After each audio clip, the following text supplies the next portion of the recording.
and welcome to GamesMaster. Here on our desert island, drowning is a constant source of life-threatening alarm, which is why we always have an inflatable close to hand.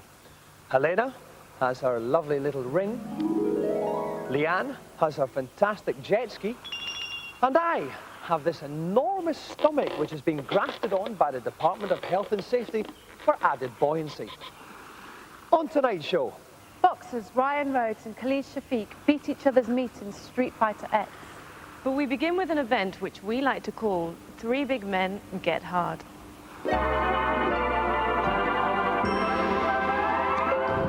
In this challenge, my three contestants take on three different tasks on the N64 title, GoldenEye. The first task is to rescue two hostages from a hijacked frigate. The second contestant must race through city streets in a stolen tank, searching for an elusive level exit. The last member of the trio finds himself on an enemy train. First, he must stop the train by destroying the wall-mounted brake pads. Then he must battle his way to the final carriage, where he must rescue the awaiting damsel. Finally, he must burn his way out of the carriage with his handy secret agent wristwatch laser. The three tasks must be performed within an overall time limit of 4 minutes. Oh, I do so enjoy a touch of male bonding. now this is a tough guys challenge, so we've gone out and got three tough guys who, like me, are paid to repel foreign invaders. Please welcome from the Marines, Marine Del Cross, Corporal Mark Hewitt and Sergeant Dave Pierce.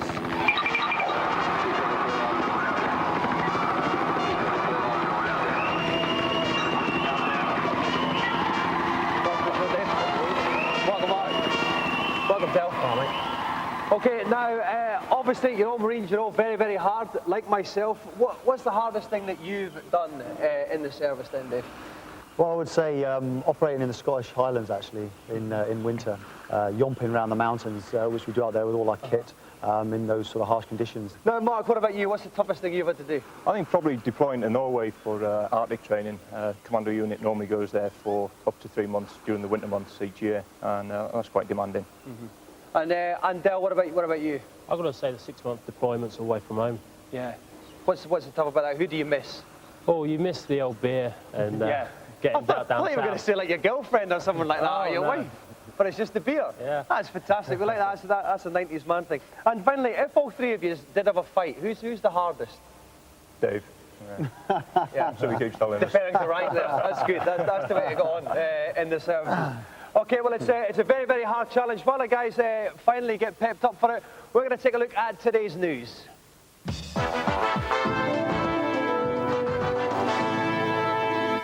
Early last week at the Space World Expo in Tokyo, games giant Nintendo unveiled the products they hope will establish the N64 as the games console.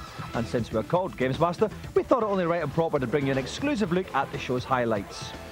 F-064, the update of the old SNES classic, is not due for Japanese release until next June, but it already looked promising with tons of races on each track and the usual array of multiplayer options.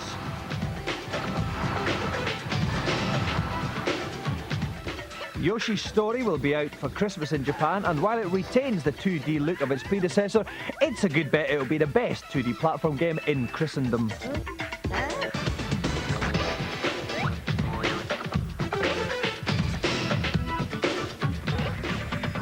1080 Snowboarding is the next title from the programming team responsible for Wave Race 64, and it should take cool boarders down a dark alley and beat it about the head.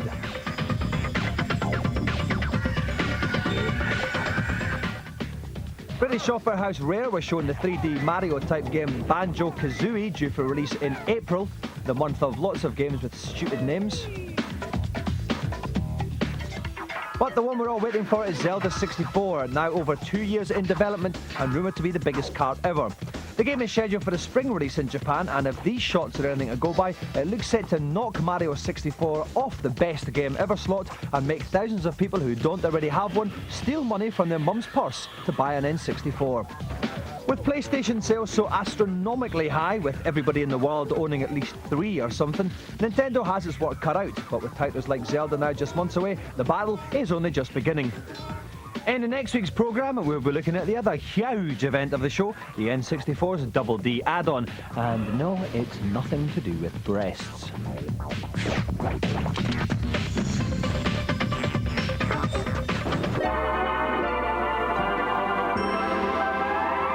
Okay, joining me in the co-commentary box is Rik Henderson. Rik, you're no stranger to uniforms yourself. Well, I do like a nice nurse's uniform, but I often find they're 2 sizes too small for me. Very good. Now, this is a 3-part challenge. The guys have got 4 minutes to complete 3 tasks. Marine Delcross is up first. Rik, he's got to rescue 2 hostages from the ship.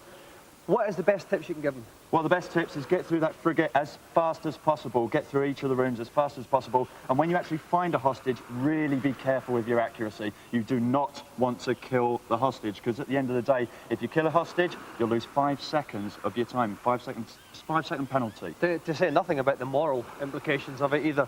Okay, now we reckon that Del can take about 40 to 45 seconds on this part of the challenge. If he takes longer than that, he will stitch up his 2 oppos there. So best of luck, Del. Your time begins now. Okay, that huge, big, long, dark thing is a gun out of which will come bullets. You can see the bullets got left in the bottom right-hand corner of the screen. There are limited though, because this is Britain and we've got massive resources for our armed forces. Okay, so we've got this first one. It's all going to kick off now, Rik. Yeah, certainly. The room on the right there is where the first hostage will be. Really must be very careful he doesn't shoot him. If he shoots him, it's going to be 5 seconds added to the time. Oh no, he's shot the hostage. 5 seconds added to the time there. But that's wonderful. No, he just needs to find one other hostage. He's been going for 30 seconds. That was 3.5 minutes left. There's the other hostage. He's shot the other hostages. But that means he's got him. He's released him. And that's 37 seconds. But 10 seconds for the penalties. A total of 47 seconds. That means there's 3 minutes, 30 seconds left for Corporal Mark Hewitt. Okay, the second part of the challenge, Corporal Mark Hewitt's part, is going to drive a tank through the hostile enemy streets to the exit. Rik, what's going to be the toughest thing about this? Well, the toughest thing is actually finding the correct route through the back streets, mainly because he's only going to have about a minute, I would say, to actually get to the actual exit. So, you know, he's only seen the route once before. It's getting that correct route. Okay, and the other problem to look out for is as well, any civilians that Mark knocks over. It's 5 seconds added to his time. So best of luck, Mark. Now, Del took about 7 seconds over, so you want to be doing about 53 seconds. Best of luck. Off you go. Okay, you can see the tank, big old turret. Little missiles left in the bottom right-hand corner of the screen, but it's basically the time is what we're worried about here, Rik. Yeah, he's gone the correct route to begin with. Oh, was that a civilian he knocked over? No, that was a bad guy. That was one of the bad guys. You can just plough through them. The civilians are the ones in nice slacks. Now, he's actually taking the correct route here. He's going all the right way. He really wants to do a first left as soon as he can. Not into the building. No, not the building. No, not the cars either, because that's going to take some of his energy off. That's that little semicircle you see on the left-hand side of the screen. The more red it gets, the more danger he is in. Okay, he's been going for about 1 minute 17, 18 now. It's not too bad so far, Rik. Right, as he gets to the C-junction, if he goes right, he'll be going the right way. He's taking the right way. He's going very, very well. We've got about 2.5 minutes left overall time for the challenge. I'd say once he finishes about 40 seconds from now. He's still doing well. He's taking a left there. He's now going to take a right. I'd imagine it's he has to take a right here. He just has to follow this road round. He's hitting the mines that will seriously damage him. How near is he to the end now, Rik? Right, he's very near the end. He needs to take this first right. He's taking the right there. This is a very, very good time. Now, if he just goes forward, he'll be at the exit. Corporal Mark Hewitt is making there's civilian! Civilian! No, he's not a civilian. That's going to be 5 seconds out of here. He approaches the exit. That's it. And make that 1 minute 55. Add 5 seconds. That's 2 minutes dead. That leaves 2 minutes for Sergeant Dave Pierce.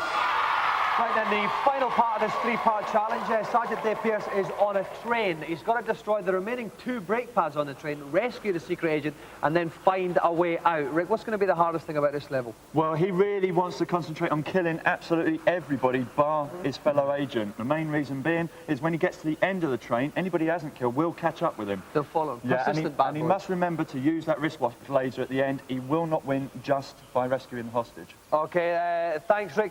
2 minutes left of the challenge. We reckon that's enough time. Best of luck, Dave. Your time begins now. Okay, so of course, Dave, we've got that big gun as well, and the bullets in the bottom right-hand corner again. We've got unlimited ammo. Yeah, he needs to really just shoot everybody he comes across. There's another guy behind him, I'm pretty sure of it. If he turns around, where is that man skulking? No, there wasn't. He's obviously run away, Rik. Thanks, Rik, very much, he said, and Rik wastes a few valuable seconds. I'm trying to scupper in here. Okay, here we go. There's a toilet there, but we're not going to investigate that. Another bad guy. He gets up close to make sure the job is done.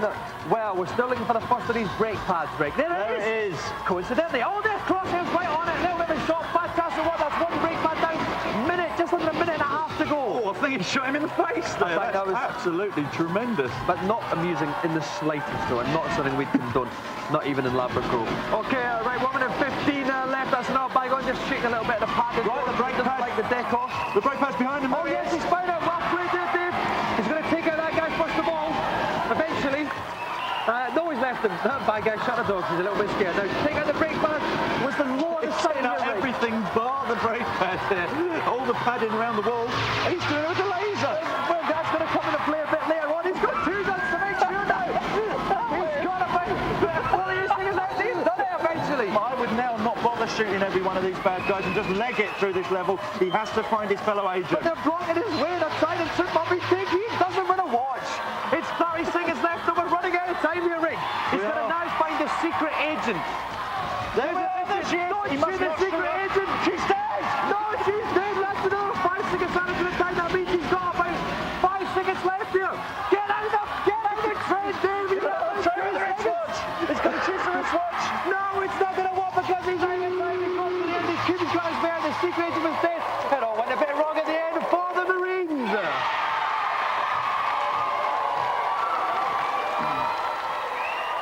Bad luck, guys. Let's deal with you in order of play here. Del, first of all, interesting tactic, actually shooting the hostages rather than rescuing them now. Yeah, I thought that would cut down on time mucking about with the sights. Just go around and blast the whole house down. So you're about 7 seconds over, and then Corporal Mark Hewitt took over and played a blinder. You toasted that level, didn't you? Yeah, I think I had the easy part there. It was just driving through and remembering the route. So that's not bad. That's not bad. And then, with 2 minutes left, we've run into the highest-ranked member of our triumvirate, Sergeant Dave Pearce. A gun-the-hole, shoot everything in sight, using every single weapon bonanza. No, I just utilised all the weapons I had, which I remembered I had, and I thought the watch came out the best, actually. Well, it's unfortunate, although the guys haven't won a joystick, it's been a pleasure to have you on, and it's good to know that the safety of Britain is in great hands, as long as it doesn't involve trains, frigates, hostages, or watches with lasers in it. Thank you very much indeed. Dave, Mark and Del, the defence of the realm. Okay, so now, while our 3 Marines face punishment for their abysmal failure, the exact details of which we can't reveal on a family show, suffice to say it involves a vacuum cleaner and 3 pineapples, you can take a look at the Celebrity Challenge. Today's Celebrity Challenge will be a no-holds-barred strap on Street Fighter Alpha X, the 3D version of the classic beat-em-up. Playing as old favourites, Chun-Li and Ryu, my contestants have 3 rounds to settle the differences using a variety of lethal moves. Hooray, it's beat-em-up time. Ladies and gentlemen, GamesMaster Productions in association with Channel 4 and a couple of other blogs present to you the main event.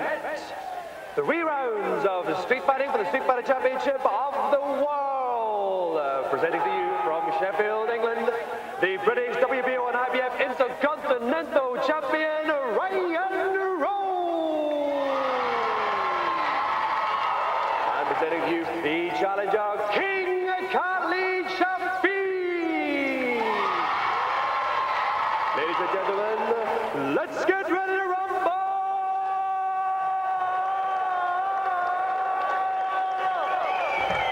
Sorry viewers, I've always wanted to do that. Ryan and Khalid, welcome to the show. Khalid, I'll start with you. You are very young for a professional boxer. You're only 16, but you're allowed to fight professionally. How's that? Well, the main age in England is to box at 18 years old. But we managed to get a licence in Ireland so I can box on the continent until I'm 18 and box over here. So why don't you just wait till you're 18? Are you just hyperactive? Are you just looking for a fight? In the amateurs, I'm not getting paid for it. Why fight for a medal when I can fight when I get paid for it? That's exactly my same attitude to presenting this show sometimes. I know. Now, your challenger tonight, though, Mr. Ryan Rhodes. Now, Ryan, you and I have had a fight before. We have been in the ring, haven't we? Yeah, we did. We've already trained and sparred before together. And I'm glad to see you've recovered from the kicking I gave you. That black eye's gone down and everything. I'm glad to see you have too. Okay, I wish you both the best of luck. While I get the guys together and tell them that I want a good, clean fight, no punches below the belt and no pulling up each other's pants, you can take a quick commercial break.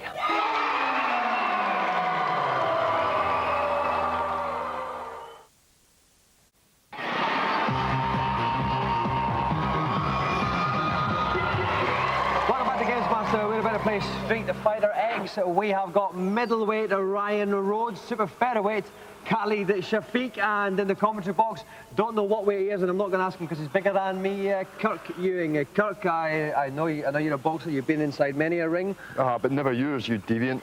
No, that is true. Tips for the boys on this? Well, I mean, this is Street Fighter. I mean, it's got a heritage, it's got a history, you know, I mean, it goes all the way back and the same things always apply. But I always like to think that maybe you should always just remember to just do some simple stuff like punch and kick and jump and just move around the ring properly. Instead of the special moves? Well, the special moves are there, but don't get caught up in trying to find the buttons. Just get in and lay in about them. I'm sure the guys know that already. Okay, thank you very much, Kirk. Right, it's a best of 3 bout situation. The first one to win 2 will quite literally win. Best of luck, Khalid. Best of luck, Ryan. Stick us out. Round 1. Now, Khalid is Ryu, bloke on the left. Ryan is Chun-Li, girl on the right. In the top corners of the screen, you can see the energy bars right at the top. Underneath is the super move bars. We'll get into them a little bit later on. Kirk. Yep, Chun-Li coming in quite early there with some good high kicks and a couple of punches, so she's taking the advantage already, I would say. Just want to keep up that pressure. Oh, another hit back from Ryu. She has. It's Ryan Rhodes' Chun-Li making the early moves there. We can see the energy bars. Top right hand corner of the screen. Khalid's is very low indeed, Kirk. That's right. No, he's just about out and there's just one or two hits, and I think that could be it there. He missed with a spinning bird kick there, which was a pity. Now he's fighting back a little bit. Khalid is a great comeback. Is it going to be too late though? It is! KO. It's a KO for Ryan Rhodes' Chun-Li. Bout 1 it goes to Ryan. Round 2. Here we go for seconds out, round 2, and it's a much better start this time from Khalid. At least it was until she kicked him. Straight in there with the bird kick. Just notice she's got some interesting wrist adornments there. They could be pretty dangerous of an evening. They certainly could. The bounce would probably make you leave them outside if it was a quality club. Energy bar-wise, it's a much more even fight so far. Khalid playing Ryu in the white, Ryan playing Chun-Li, the girl with the pigtails, and as I aforementioned, adornments up. Those adornments, which I'm sure that you own a very nice pair, very similar to. Now, as you can, I think quite a lot of standing off there. They're not actually getting about each other. And nice not a lot of special moves either. Not a lot of special moves. There's one. There's the spinning buzzer. Yep. That's about the only one we've seen though. Well, we look at the energy bars there, and it's actually Ryan Rhodes this time who's very low down. Chun-Li is in trouble. Chun-Li would back with another kick though, and once again very close, but she's just about out. Can she take him out now? One more kick there from Khalid. He does it. He ties it level, 1 bout each. Lovely little boot sweep there. From the boy Shafiq. Here we come. It's the Dornan deciding about there, and again, fantastic start by Chun-Li. Absolutely brilliant. She's just get the special moves in there. Now would be time to sort of try and build up some combos, or maybe pull off some of these super moves to just finalise this scene. Okay, yes, the bar below the energy bars where the super moves are concerned. We might not get into those yet because Khalid Shafiq, Ryu, the energy bar you can see in the top left is very low indeed here. He's in big trouble, Kirk. Ryu indeed is in big trouble. He's taking a couple of hits to his back. Oh, he fights back there, but once again swept his feet away from him. He's looking. Oh. It's a good flank hit, but it's very low. One more hit and Ryan Rhodes will win this. It's KO. Ryan Rhodes is the winner.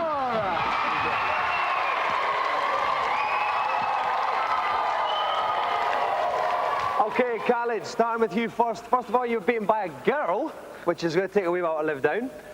Now, secondly, I was watching you guys practicing. Now, in practice, you were pulling off a lot of special moves as Ryu, but I didn't see them in the actual match. In the dressing room, like you say, I was doing quite good. I guess Ryan was the best man today. Well, he certainly was. Now, Ryan, first of all, I suppose you did have the weight advantage over Khalid. Nothing compared to the weight advantage that I've got over everyone. Khalid did pull around back, though. You won the first one, Khalid won the second one. Were you worried there at all?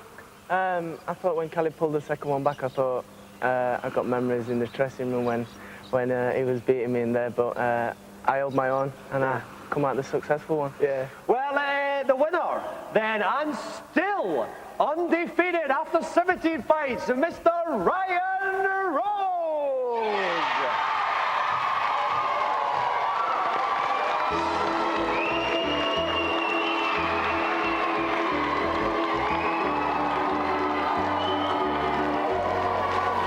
Like you, I buy video games.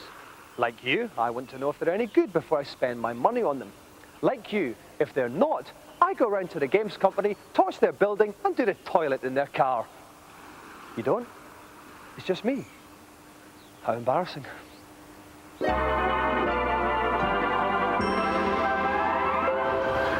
Being Scottish, I've had more than my fair share of cute and bouncy little redheads. Sadly, this one's only a marsupial. Crash Bandicoot 2 has arrived on the PlayStation.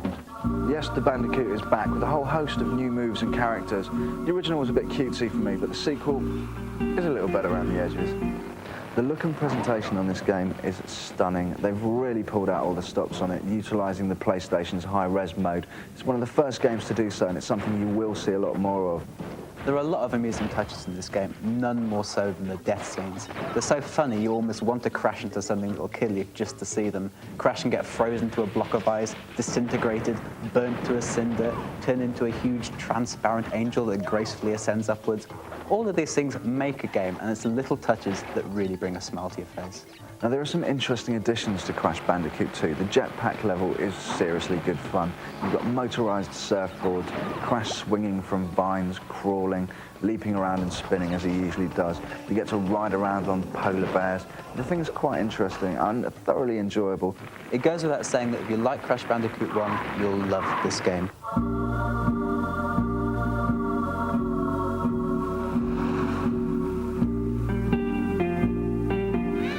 During the production of Diddy Kong Racing, anybody who mentioned the words Mario and kart was taken outside for an involuntary enema. Needless paranoia or sensible hygiene? You decide. As a multiplayer, this game is still thoroughly enjoyable, although it does still bear a striking resemblance to Mario Kart, which I do find off-putting. Some of the power-ups are more inventive than the ones from Mario Kart. My own particular favourite were the magnets, which actually pull you forward into the position of the car that you're aiming it at, which is a great feature. My personal favourite level is the one where you're flying around down through canyons and actually fly through the carcass of a slightly dead and deceased dinosaur. It's actually quite good fun. The level itself is quite intricate and complicated and involves nice twisty turns and tunnels. I found it thoroughly enjoyable.